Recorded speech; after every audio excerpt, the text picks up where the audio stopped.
Welcome to the Faster, Easier, Better show with your hosts LeeSilber and Ellen Goodwin.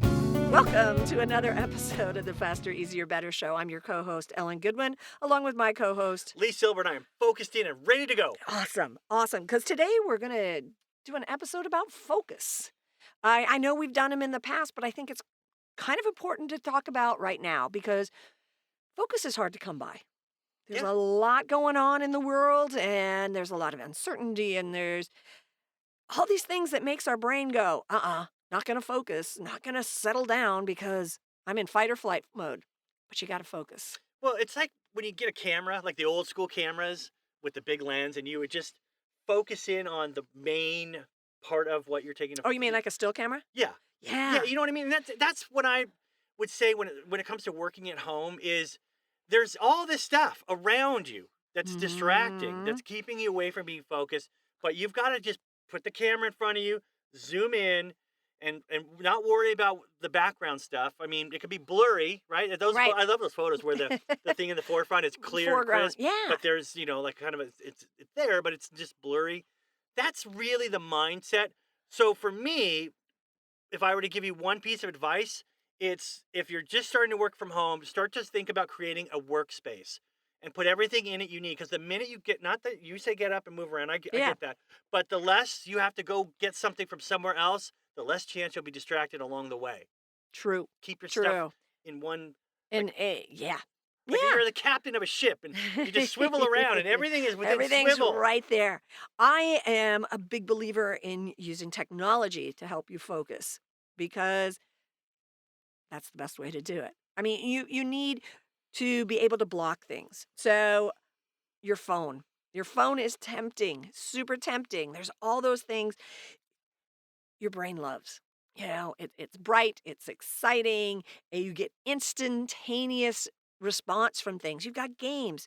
So block your phone. And that can be as simple as turning it off. Yes, I said turning it off and putting it in the other room for a certain amount of time. Set a timer, kitchen timer. When your time is up, you can go back to your phone. You can use technology. Flipped, FLIPD, is a great app because you can schedule lockout times. You're just locked out. You can't get in your phone. And I think the scheduling is genius too because you're not going to rely on yourself to go, okay, I'm going to block me now because you won't. But if you can schedule it ahead of time, future self, you're going to block future self out. That works great. And then time out. Time out is, I know we've talked about this before, the importance of breaks.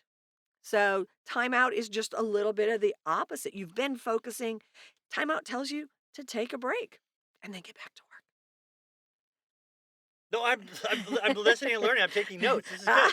I'm going to try some of these. These are... Self-control is one I use all the time. I probably use that 5 days out of 5 days. With it, I bring it up and I set the time for how long I want to be locked out of the sites that distract me the most. And once I set it and goes, there's nothing I can do to get back in. I can't turn the computer off and come back up and can get in. You are locked out for as long as you have told yourself. And it's genius. There's this moment usually when I start it where I'm just like, those distractions are gone. Then the panic starts? No, then I'm just like, let me get stuff done. I think it's genius. So self-control. Well, I've said this a bazillion times, but you do you. You got to know you. If you know you're easily distracted, then you've got to set up the work environment that's going to work for you. Yep.